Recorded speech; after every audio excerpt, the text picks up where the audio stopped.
Good evening, good evening. Mike, Mr. Hollaby, Jonas Glenn, how you doing?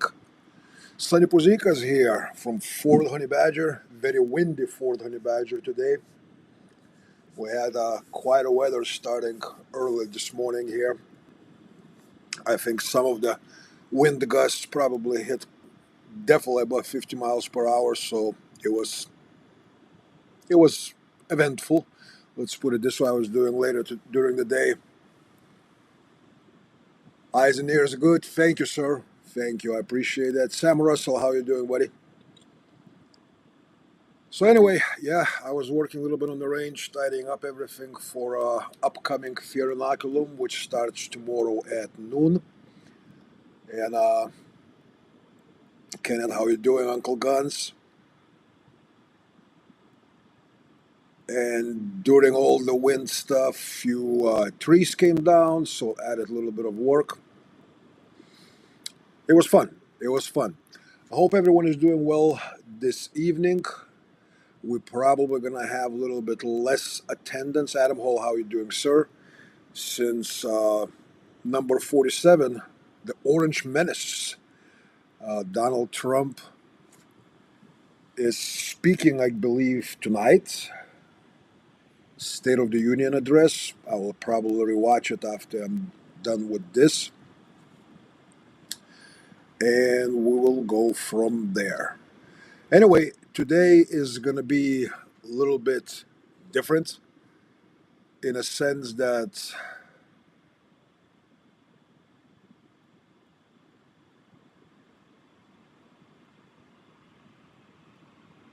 Saker Papa.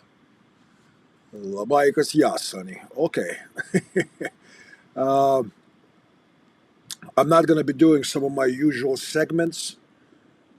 We're going to be going through some upcoming training and few changes, a few events, a cancellation that I need to announce for a hosted event, and some structural changes that are coming to to my seminars.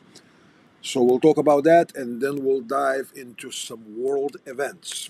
And that's pretty much going to be it for today. Next Tuesday, we will have a live stream. It's going to be after the Fair Inoculum concludes and before the Bratva by invitational gathering starts, which is on Wednesday, Thursday, Friday next week. And then following that, we will have a 2 day class with myself, Lewis, and Andrew on little shooty stuff. Jake Wise, how you doing, sir? So, as far as training stuff that is coming up, obviously, as I already mentioned, tomorrow at noon we start Fair Inoculum 2025. Some of the people are already in town. Some of them already attended the class this past weekend. Others rolled in today, and the big caravan from Pennsylvania is en route, rolling as we speak. They'll be here tomorrow. So we're gonna have a big group, good group, number of great dudes. Some of them longtime students. So it's gonna be good. It's gonna be intense. This is probably gonna be not that I'm trying to scare anybody, but this is probably gonna be the most intense Fear Inoculum to date. And next Tuesday we will have some reports from the class, hopefully with survivors sitting here in the studio with me, but we will see how that goes. Lance, how are you doing, sir? Few things as far as some training things going. So I do have first announced a cancellation. April 12, 13, we were gonna host the definitive shotgun with Zach Bush. Due to low number of signups, the signups were going through Zach Bush's website. We had to cancel that class. We will see about rescheduling it maybe for the next year, but April 12-13 definitive shotgun 2-day class with Zach Bush unfortunately is canceled. Uh, let's see here. As far as I said, upcoming, we have fear inoculum starting tomorrow, 5 days, then 2 days off, Monday, Tuesday. Uh, then Wednesday, Thursday, Friday, Bratva gathering number 5. We're gonna be working with stabby, slicey stuff. Kiri, how you doing? Don Stinson, Kartali, how you doing? Lee Haysel, how you doing, sir? And so that's March 12 to 14, Bratva gathering 5. March 15-16, Shooter Fighter Matrix, Deep Fundamentals of Shooter Dimension with yours truly, Louis Caras and Andrew Smretsek. That's March 15-16th. April 5th, 6th, Clinchology, Elevated.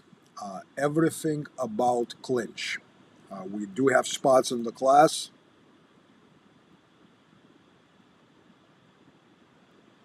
Brian, how you doing? Jose Rivera, how you doing, sir? Sacred Papa, my experience with Joel's Dutch Shepherd was very good. I guess I can announce it officially. We have a dog, Dutch Shepherd, in training with Joel. I will speak about his business and his dogs separately in one of the upcoming live streams. But we have a dog, a boy, Dutch Shepherd boy. His name is Barrett. He's being trained right now in Central Ohio by Joel. And me and Nick, my son, we got to meet Barrett a couple weeks ago. I think it was a couple weeks ago. We were in Ohio.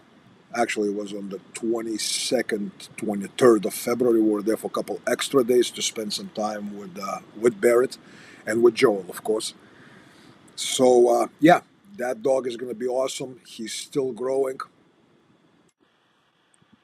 And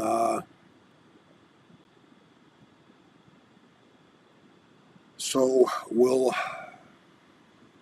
be visiting him again in 2 weeks. Me and Nick, my son, are going to a class there back in Ohio, Live Tissue Lab. So we'll be there again and spend a little time with Barrett, with our dog. So that's going to be fun again. And that's that.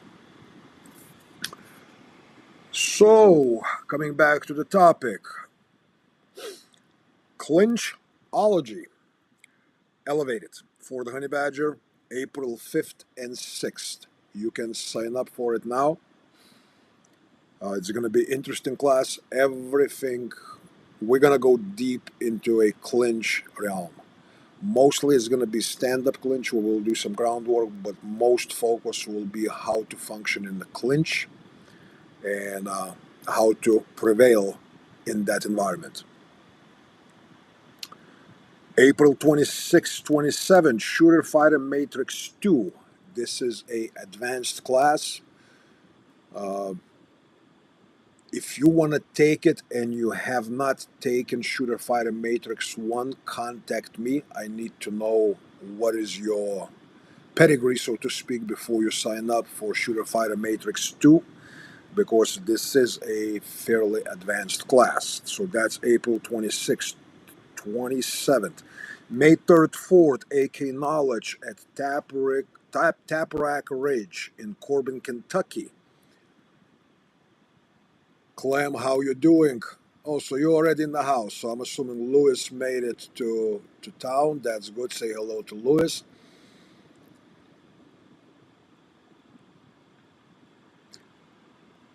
And let's see here. July 26, 27, 2-5 Deep Penetration. This is one segment from Shooter Fighter Matrix Pistol class. Those of you who've taken it, you know what I'm talking about. 2-5 drill. And basically for 2 days in New London, Ohio, July 26, 27, we will be working components of that drill. This is also a deep dive class. After that, after July 26, 27 class in Ohio, I'm traveling to Pennsylvania. July 29th through 31st, 3-day violence uncensored class, force on force class in Scranton, Pennsylvania. Following that, August 2nd and 3rd, Extremis Dynamics annual muster in Bloomsburg, Pennsylvania, with a bunch of instructors. There will be presentations, there will be short classes, and a lot of hanging out, a lot of good information, a lot of vendors, and all that kind of jazz. August 4th and 5th, following that muster, I'll be teaching AK Knowledge in Mount Carmel, Pennsylvania. Chuck, how are you doing, sir? Chuck is in the house. So that's August 4th and 5th. September 21st, Escapology here at Fort Honey Badger. Uh, we haven't yet confirmed everything, all the details, but September 28th, 29th, I might be back in Corbin, Kentucky at Taprack Ridge for Combat Arts Summit. Following that, October 5th and 6th, Self-Reliance Festival in Camden, Tennessee. October 10-12, Bratva Gathering number 6. Those of you who are Bratva, remember the date, October 10 through 12, Bratva Gathering number 6. October 14th through 19th, to the Hilt Week. That's a long class, and we're going to be going very, very deep on that.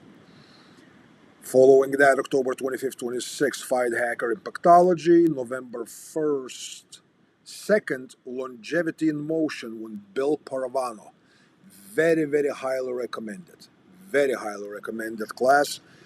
This is going to be something new as far as being presented here at Fort Honey Badger. You will be able to read the descriptions and everything coming up this week. So that's November 1st, 2nd, November 6th through 7th. Yet another Shooter Fighter Matrix 2 advanced class right here at Fort Honey Badger. Following that, immediately November 8th through 9th, Shooter Fighter Matrix 2.5. That's a Force on Force 2.5 applications.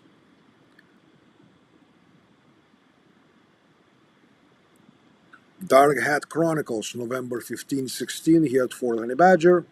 And December 6th and 8th, just in time for my birthday, number 56. Goodness gracious.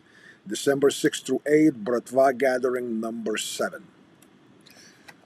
So let me explain a few changes that will be coming. For all of my travel classes, all of my classes that I'm doing outside of Fort Honey Badger, I will be changing the structure as far as registration and payments. Prices will be what they are right now, and they will change. Louis, hey Louis, good to have you here in North Texas. Louis, we can talk about it tomorrow morning, brother. We can talk about it tomorrow morning. Uh, so, with 2 months remaining before the class, before my road class, I will be changing all the prices by significant margin. The reason for that, because the travel expenses, hotel reservations, making all the arrangements and all that, it is not free. And if people, I understand sometimes life is unpredictable, but if I don't have people committed, I can have a cancellation early of the class without having to spend money out of my own pocket and go teach for basically nothing while paying for hotels and traveling and so on and so on. So those changes will be coming up. I'll explain more detail possibly next Tuesday. And that is that. All right, Don Stinson settling in. That's good, brother. That's good. You know, being humbled, it's good for us. You can talk to Clem. Clem had an experience here the other day while he was helping me on the range on Saturday. We were doing some work, and then Clem wanted to experience something ahead of time, and it was an experience. Well, actually, speaking of Clem, since Clem is listening, I'm gonna kind of put him on the spot and embarrass him a little bit and make the story, I guess, public. So we finished the first day of training on Saturday. It was Fight Hacker Escapology class, and as it is custom here, most of the guys we went to Draft House to have some food, maybe a couple beverages, and on and on. I went there with my family, Megan and Arya and Nick, and I think we left about 9:20.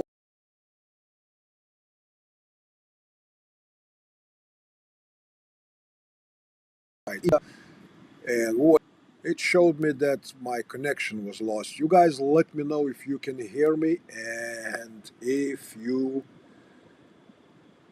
I'm back, I suppose.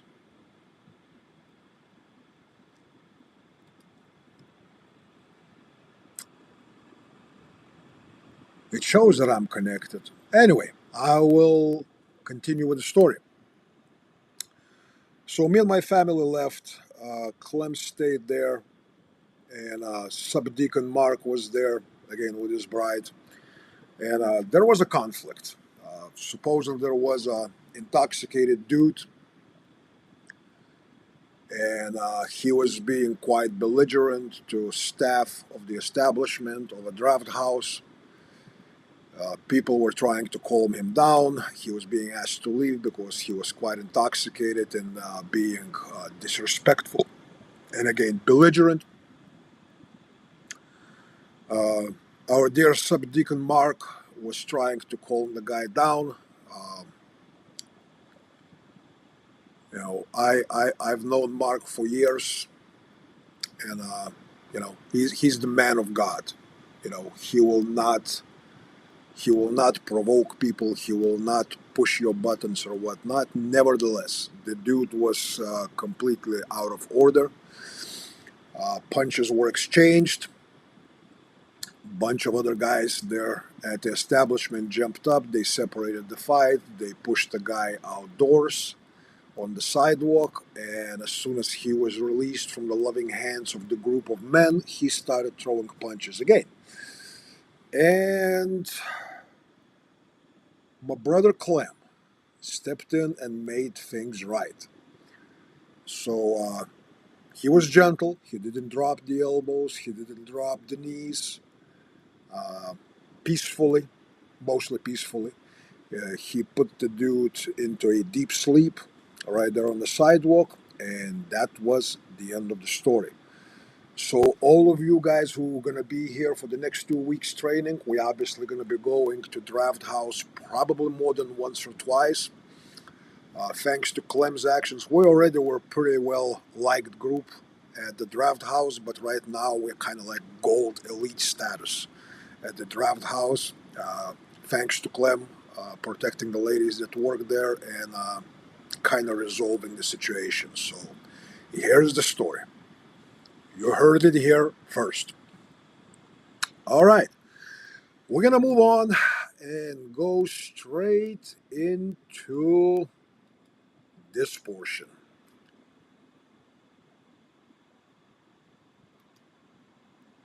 and that is current events. Obviously, it has been quite eventful lately. If you've been watching things, if you've been listening to things, it was getting.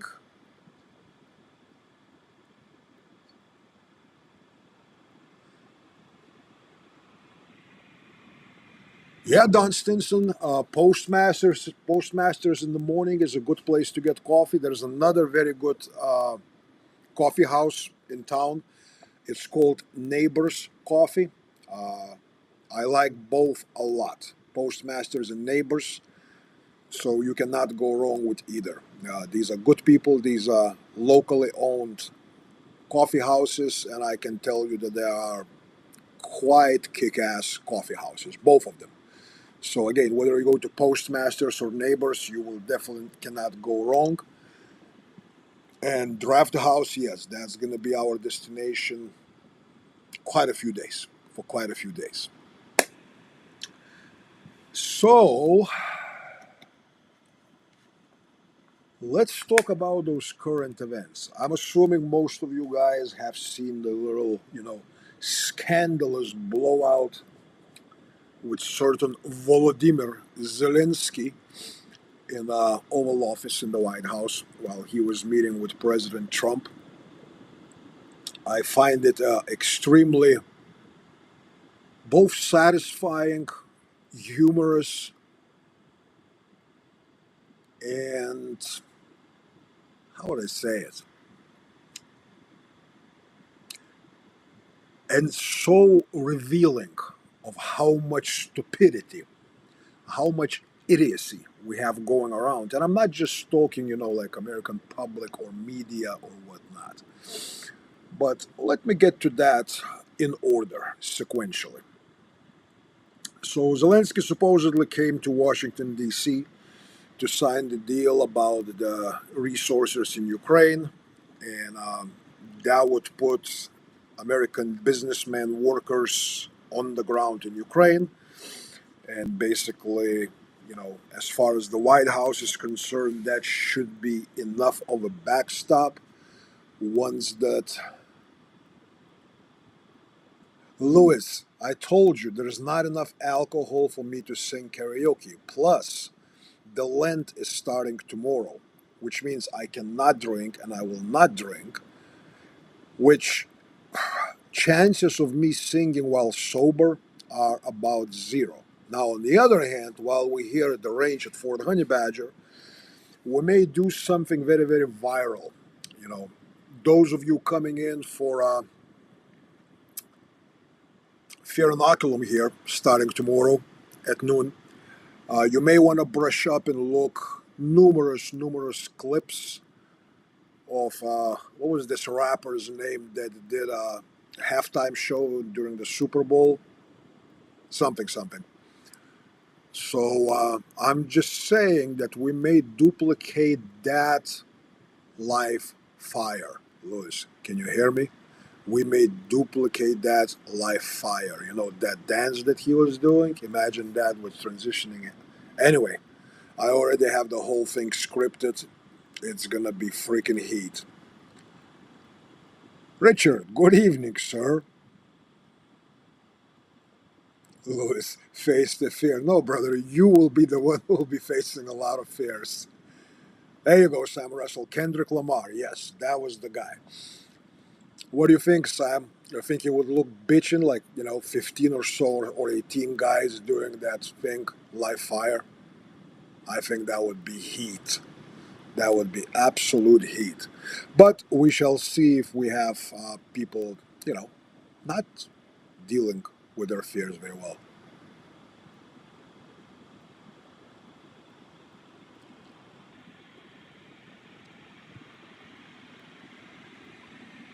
Chuck, you know, I saw Lewis sing on one of his previous trips here at Fort Honey Badger, and how would I say it? Lewis is a shitty singer, but he's exceptional performer. Let's put it this way. So I don't know if I want Lewis singing, but now Lewis performing, that's a whole different story. So we'll see what can be done, Chuck. Plus me, you, and Lewis will be hanging out again at the end of this month in Ohio. So there's a higher than average chance of some wicked shit materializing and happening. Mike, I understand, man. Uh, Everybody has to feed the family, you know, work, all the other thing, and it is what it is, my man. If everything falls into place, we already have announced Fear Inoculum for 2026. I believe Fear Inoculum 2026 is next year, March 5th through 9th. It is open for signups. It is on my website, so take a look at it and let me know. Anyway, let's get back to Mr. Zelensky visiting Washington.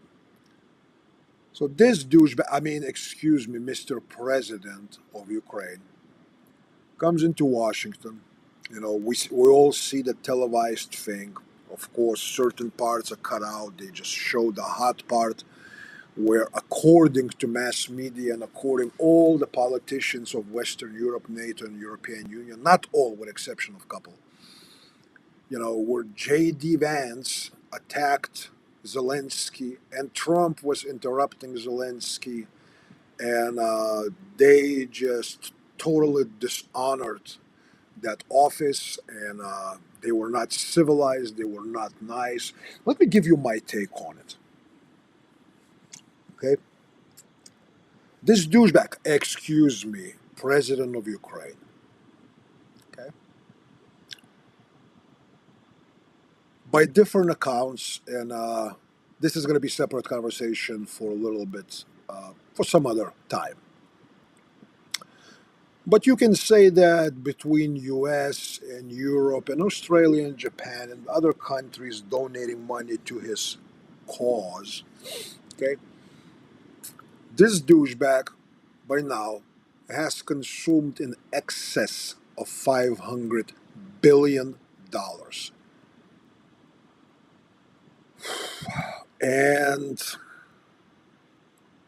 significant amount of that came from this country. This is taxpayers' money. This is not the money that government made. This is not the money that Biden or Trump or anyone else printed. This is taxpayers' money.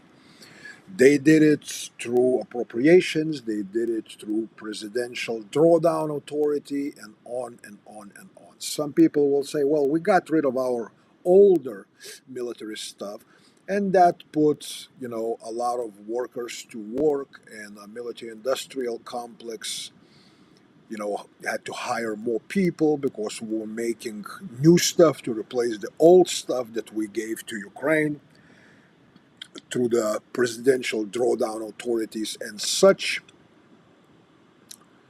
Uh, you know what I'm not going to disagree with? Yeah, the Raytheons, the Boeings, the General Dynamics, they made billions out of this racket. Billions. And so that's definitely a big plus, right?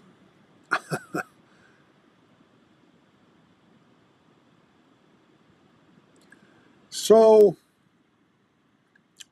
he comes in. The deal is already written as far as the minerals in Ukraine and how it's going to work and where money is going to go in specific fund, and some of it is going to be used to rebuild Ukraine post-war after the peace deal is signed. And he comes in and he tries in front of cameras, in front of American viewers. He tries to basically extort and rewrite the deal. He was the one who was interrupting Trump while he was speaking. Zelensky was inserting himself into conversations. He was the one who was disrespectful, except this time he was not dealing with a freaking, demented Uncle Joe. He was dealing with two dudes with clear minds that can throw some shit back at you if you decide to throw shit their way. And he got basically humiliated and slapped around in the Oval Office, which is kudos as far as I'm concerned. Some people go like, don't you feel bad for him? If there was nothing behind it, if there was something else happening, and I will address it here in a minute, maybe I would go like, this poor guy, he's in such a shitty place. His country is at war. Never mind how it started. Never mind why it started. Never mind the role that he has played in events and the way they turned out by current date. But you can still make an argument that I somewhat feel bad for this dude because he is between the rock and the hard place. Whether he put himself there or whatnot, you can still go like, you know what? I don't envy being in his position. Okay, cool.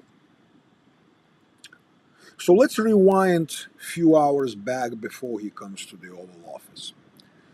Mr. Zelensky had a meeting with, I believe, 10 U.S. senators. 8 of them, I believe, were Democrats. Amy Klobuchar was there and a number of others. There were a couple of Republican senators. I'm not going to throw names out there. Again, this is going to be something for later because that needs to be exposed and talked about. And basically, in that meeting, right across the street from the White House in the hotel conference room, he was told to basically to push further, not to sign the deal that already was written and go for more. So it's interesting when we find our legislators, okay, shoving their little dicks and little fingers into the foreign policy things that could potentially, if things don't go right, result in World War III. So fast forward, Mr. Zelensky has been asked to leave the White House, tail between his legs, and he's out. Trump said something, you can come back when you're ready to talk about peace. Meanwhile, of course, European geniuses, the prime ministers, the French, the British, the Germans, the Norwegians, the Polish, they all, World War III, US and Russia versus Germany again. Germany, dude, you don't need US or Russia versus Germany. Germany is a joke. Uh, I will actually address the whole NATO minus USA thing, including our. Oh, there was interesting thing, actually interesting fact. So in that European summit that happened in London, there were European leaders and Justin Trudeau of Canada, our dear friend, not for long, but governor of the 51st state, Canada. Anyway, the genius from UK, Mr. Stammer, whatever his fucking name is, starts yapping about that Britain is ready to put the boots on the ground and planes in the air. Britain is gonna close Ukrainian airspace. I want you to think about it, what's being done and what are the implications. Obviously, Britain, France, Germany, all those countries, they are members of NATO. They know there's not a fucking thing they can do against Russia in Ukraine. Nothing. Even if they put boots on the ground. They put fucking couple 100,000 of NATO soldiers on the ground in Ukraine. You'll see another 500,000 of Russian troops getting involved. And significantly heavier stuff. But what are they trying to do? I'll tell you what they're trying to do. They're trying to get in, get the snot kicked out of them, and then invoke Article 5. So the big brother, US of A, comes in and tries to save their ass. Practically kicking off World War III, which, without a doubt, without any doubt, would go nuclear rather quickly.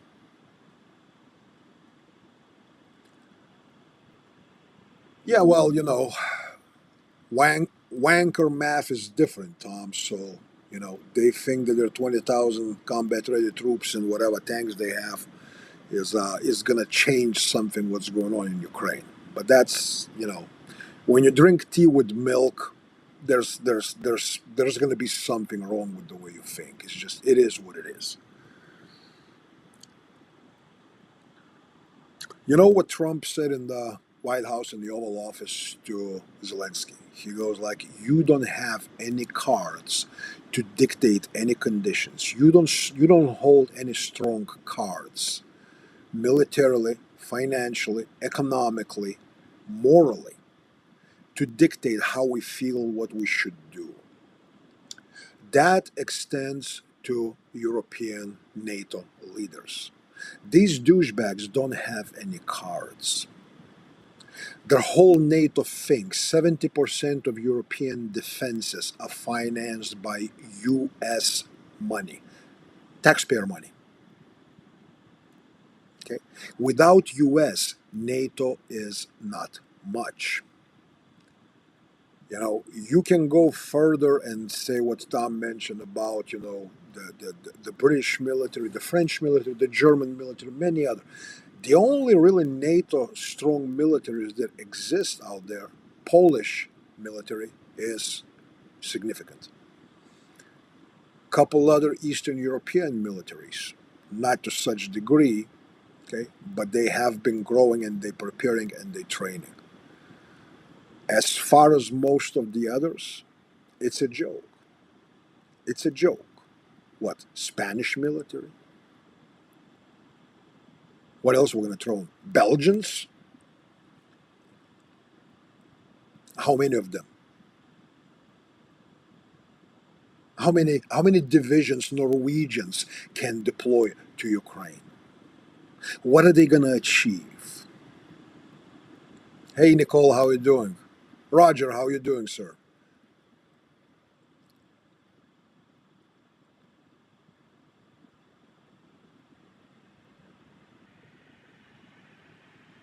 Max, how are you doing? So, you know, even from the military industrial potential, when you look at it, that 32 countries of NATO, to include USA, are producing less of, let's say, artillery shells than one country, Russia.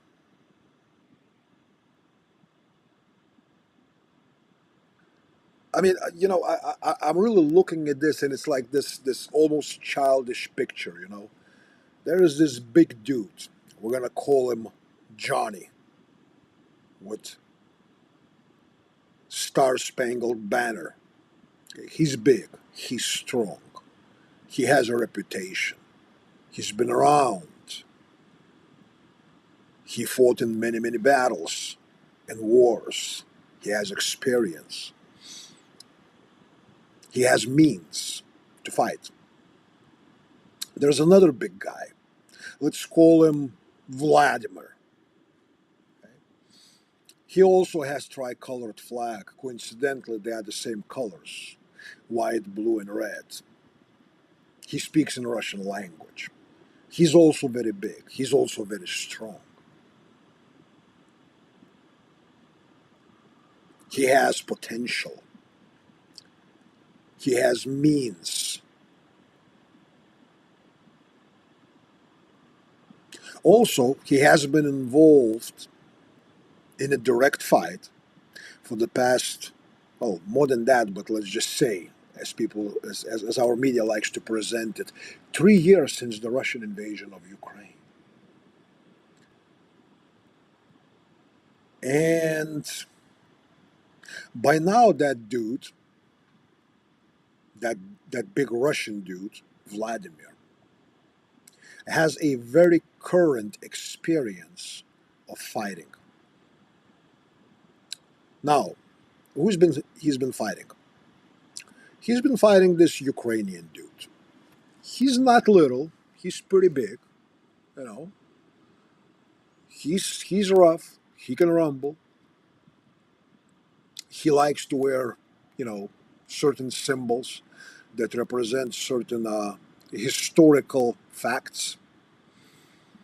The Russian dude, the really big dude, he doesn't like those symbols or what they stand for. He really hates it. He has memories. He lost most of his family due to that, to those symbols and people that wear them. Then there are little weasels on that playground. Those weasels like Belgium, like Lithuania, like Estonia, like Czech Republic.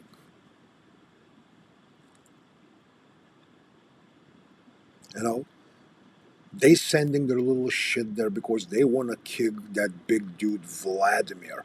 They want to kick his nuts. They really hate him. They hate everything about him, the way he dresses, the way he breathes, the way he walks, the way he looks. They hate the fact that he exists. They would love nothing more for Vladimir to simply not exist, for him to be erased from the face of the earth forever. Some of my Jewish friends will probably kind of connect that and go like, whoa, whoa, whoa. Are you saying that they would be for like a Holocaust of Russian people? They wouldn't be. They are for it.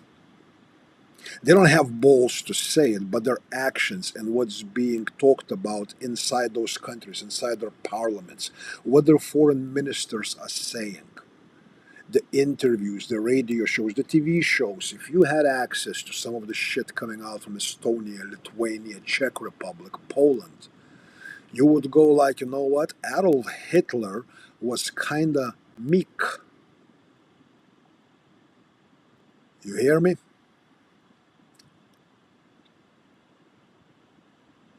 So anyway, these weasels, the Belgians, the Dutch, the Norwegians, the Lithuanians, the Estonians, the Latvians, okay, they poking and prodding this big Vladimir guy. And this big Vladimir guy looks at them, and no matter what they give to this other Ukrainian guy, he keeps kicking ass. But they keep prodding the Vladimir because they are think that they are entitled, that if Vladimir really starts swinging, then Johnny will step in and defend these little weasels.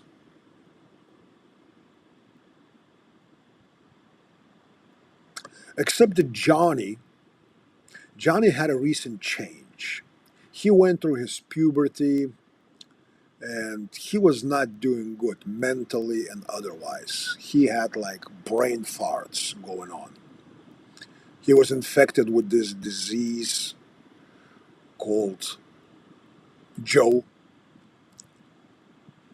You know what I'm saying? And then one day Johnny took medicine. And he's been taking it for over a month now. It's a vaccine. It's a vaccine called Trump. It's a MAGA vaccine, if you wish to say so.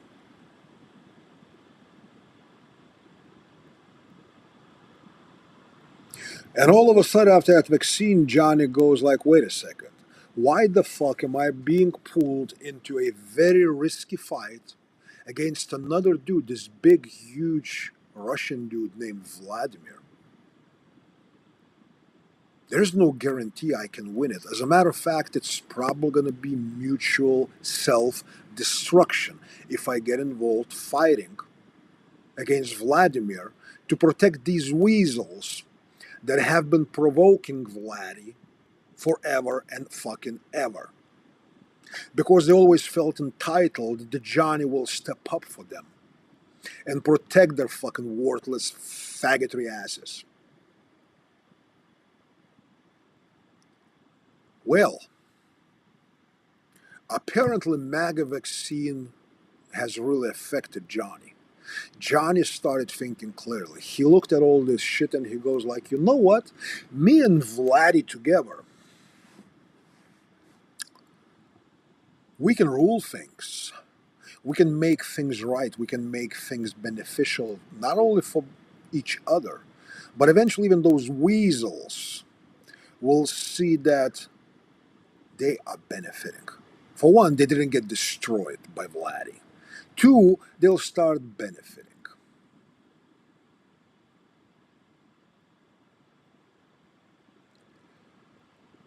As far as your question, when will Trump give Netanyahu Zelensky treatment? I do not foresee that.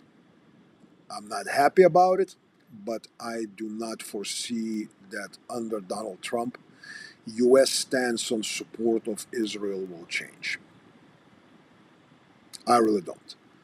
Again, this is this is very very complex topic. It goes deep, and not today. Not today.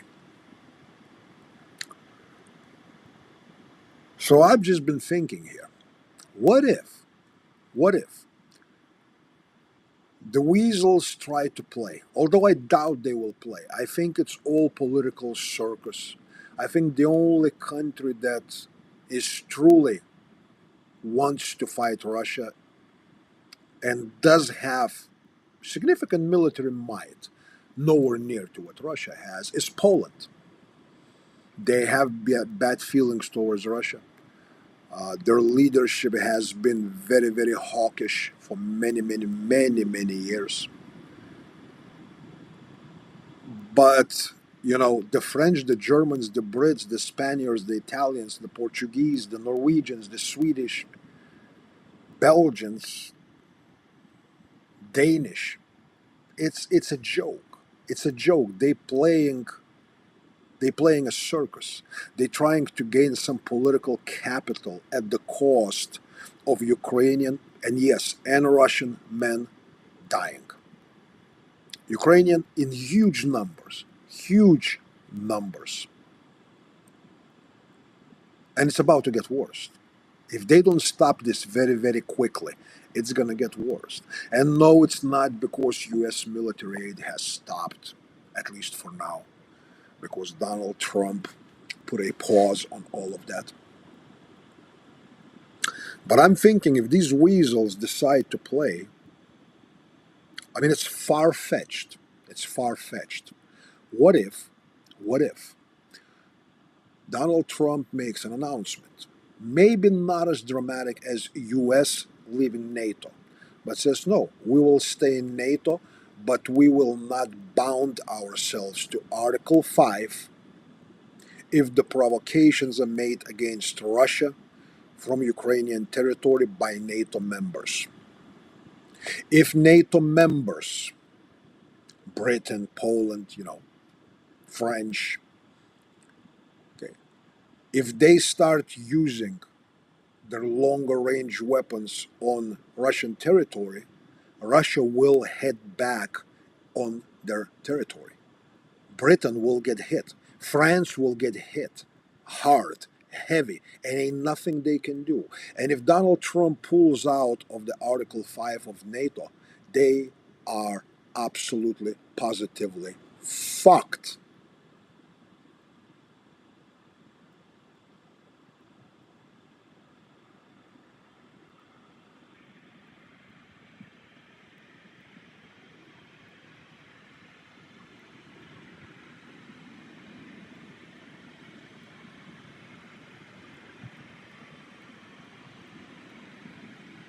No, I don't see rebirth of Poland, Lithuania, Rzeczpospolita. I really don't see that. But Poland is gambling pretty hard to be potentially a leading power of Western Europe. Tactical Red Pill, how are you doing, Sir Doug Holiday? So I don't know. I really cannot predict how will this play out. But in my opinion, as of right now, what Europeans are doing, what NATO leaders are doing, is political grandstanding to score political points for themselves. But they're doing it at the cost, and they're paying it with Ukrainian blood. British Prime Minister says that Ukraine's path to NATO is irreversible. It will not happen as long as US is in NATO. Period. End of story. And if US pulls out of NATO, NATO is irrelevant. Irrelevant. Tom Hollaby, man, If there is a potential deal between Russia and the US, the two guys that are standing at the front of those two countries, Donald and Vladdy, these are the people that can make some fucking magic happen. I mean, it's a wet dream. I don't hold very high hopes, but goodness gracious, man. Talk about change of the world. Talk about rewriting the history, the path that's driving us further and further into a warfare, grandstanding, and it's not a good direction we're on up until very, very recently. But if these two dudes can figure something out, and if Donald Trump has enough of a backbone, and I hope he does, I pray he does, you know, if Russia and US come together on numerous fronts, you're talking about, goodness gracious, talk about complete change. For one, in military balance in the world, practically by all means a removal of a chance of nuclear end of our human race.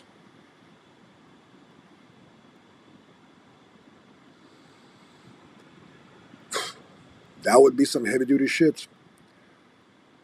I don't know how I see Zelensky ending up. I don't know if he would end up in Florida or in London, or he would end up similar to Gaddafi, or he would disappear. But I think it is pretty clear that it is a sunset of Volodymyr Zelensky. You know, it's things already being talked. There are some noises about certain gentlemen who used to be a supreme commander of Ukrainian armed forces and who's a ambassador to United Kingdom right now. He's a general. Uh, he does have, by all reports, significant support and respect within the armed forces of Ukraine.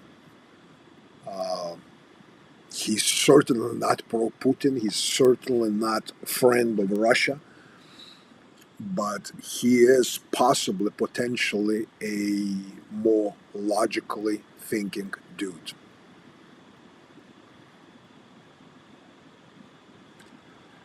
Yeah, if Zelensky comes to U.S., one thing I can tell you is that he will not be provided protection. He's gonna have to. His donors will have to pay for protection, and I don't foresee a good outcome for Volodymyr Zelensky. I really don't. I think that by all means, again, his political career is certainly done and over with. As soon as a peace deal is signed and the war ends, you know, they no longer have any justification to keep the martial law going in Ukraine, which means pretty much immediate elections, and Zelensky would lose that by miles, to not just one other candidate, but a number of them. So there's that. You know, as far as the numbers that Western propaganda and Western mass media presents, how many Ukrainians want the war to continue, how many of them are ready to seize certain territories to Russia. You know, trusting Western legacy media. I mean, let's look back. I don't know, 8 years, 10 years. How can we trust them in anything they say? Anything on any topic. Yeah, Red Dawn, I agree. He should go try to live in UK, but according to UK media too, Russians have a reach in UK there too. They use all kinds of things like polonium and Novichok gas and all these other things to assassinate people.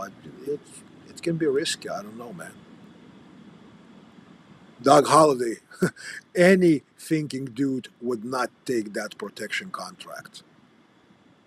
That no. I've been in that business, and I don't give a shit what money I was offered. For one, obviously, on the personal level, what I think about that dude, I don't think he deserves to be protected. I think he deserves whatever is coming to him. But even if I didn't have that stand, I would still not take that contract for any amount of money. Any.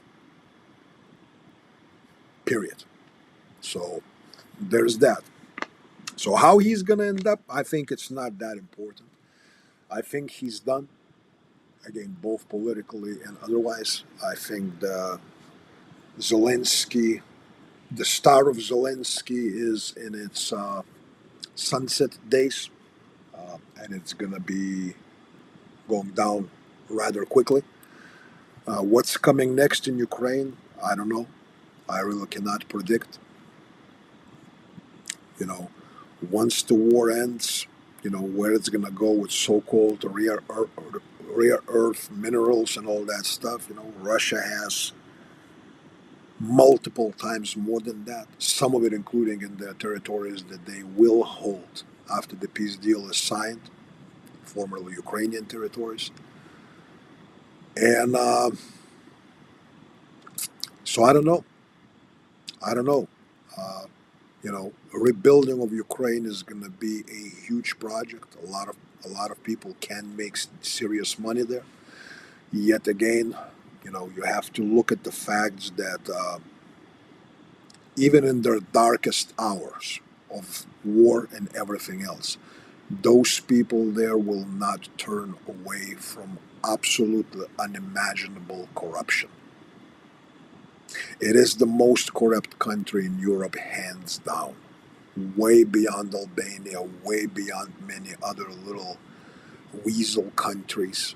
It's absolutely unimaginable what they did and what they still do with the funds coming in from both US and NATO and European Union and other donors. How many tens of billions will never going to be accounted for, where they went, where the weapons ended up, and whom they were sold to. We may not ever hear the full story of it, but I guarantee you, if we do, even 20-30% of it, the bloods will be boiling, because that is the money of US taxpayers that was straight up given to most corrupt entity and stolen. And they had to keep that process going by tens of thousands of young men dying. Mostly on Ukrainian side, but plenty of Russians too. If you think that Russians will forgive that, okay, and I'm not saying they're going to hold a grudge per se against America as a country or American people. Okay, they are okay with having different opinions. Putin is, you can say this: Putin has partners, colleagues. He certainly has enemies, but he only works for Russia. Period. End of story.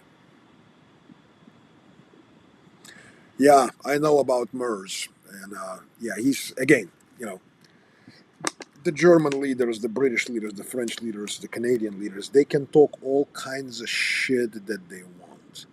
Okay, their means are not matched. Their asses cannot cash the checks that their mouths write. They cannot. Without US, they are fucking nothing. They are puff of smoke at best. At best.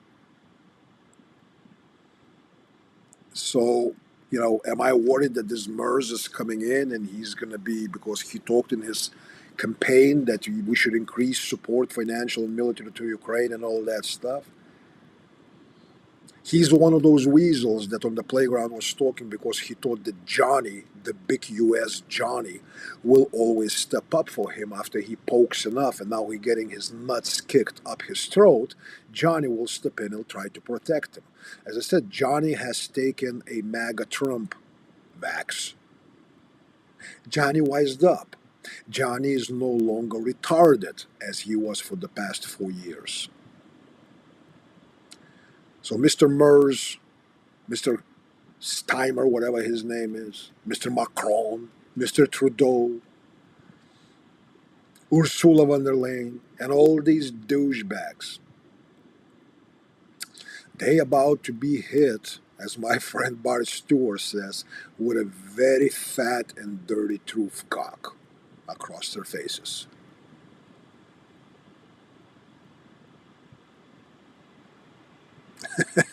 Yeah, Tom, for certain, all those poor people that Europe imported from Northern Africa, Middle East, Pakistan, Syria, you know, Afghanis. Yeah, they certainly will not be fighting for France, Germany, or UK.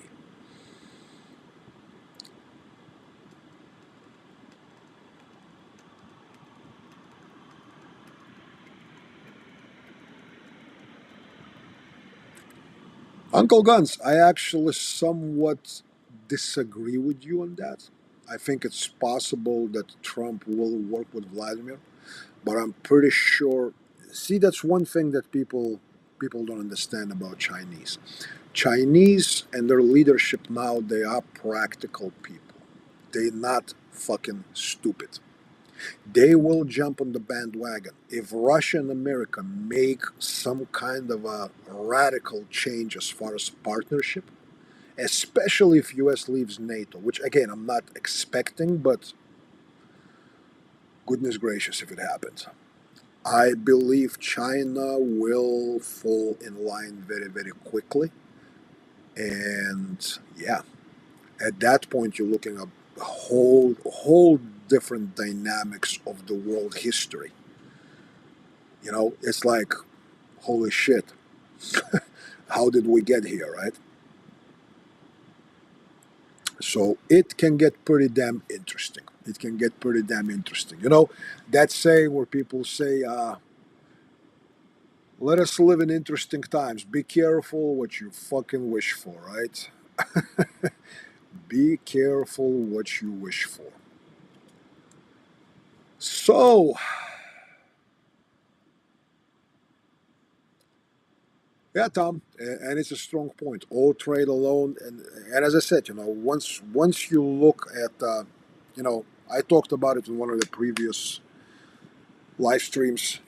When you look at the jokes that Trump is making about Canada being 51st state and then him buying the Iceland and all that, when you understand that it's all related to Arctic Circle, and when you look into what kind of resources are there, and when you look at it that due to territory, uh, if Canada became 51st state, if Iceland was no longer part of Denmark, US would hold 48% of rights to the resources in Arctic Circle, with 52% being held by Russia.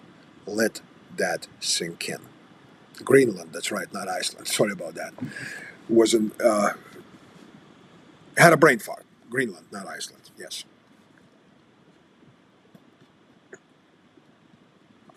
So if you look at a potential 48-52 split of all the resources within the Arctic Circle between US and Russia, do you think China cannot read the writing on the wall? Oh, hell yeah, they can read the writing on the wall.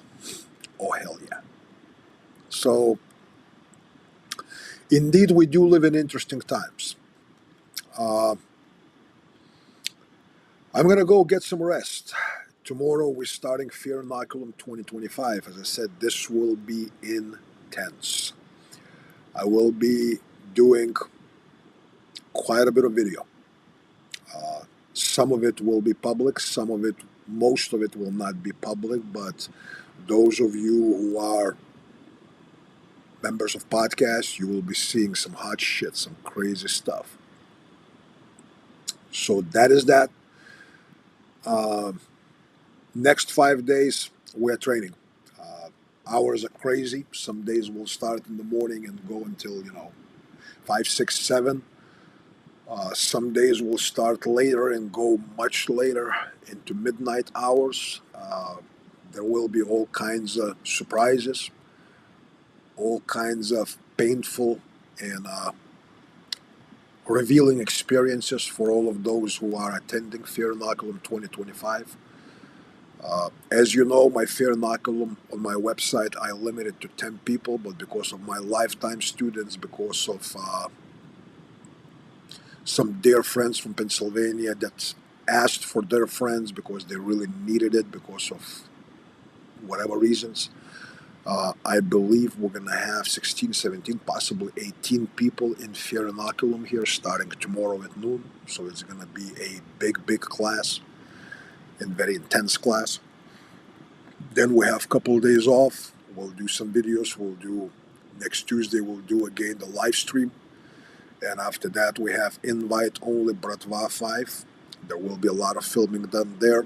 It's going to be stabby, slicey stuff. And after that, class that I'm really excited about. I'm excited about all of them, but I am excited on collaborative classes with Louis and Andrew. Shooter Fighter Matrix, deep dive into shooter dimension of that matrix. That's coming up, I believe. Let's see here. What's the date for that? What the hell is the date for that? There it is, March 15th, 16th. We still have spots for that class, guys. March 15th, 16th, Shooter Fighter Matrix, Deep Fundamentals of Shooter Dimension with Sonny Puzikas, Louis Karas, and Andrew Smredzek. Sign up for that class. You will not be sorry. It's going to be a great class. I've spoken quite a bit about it with both Louis and Andrew. This is going to be one jumping class where we'll do more shooting than usual than we do in my classes, because we will be focusing more on the shooting dimension and a little bit less on movement and physical dimensions of the craft. So there will be a lot more pew-pew going on that weekend, March 15th, 16th. You can go to my website and find it. Let's see here.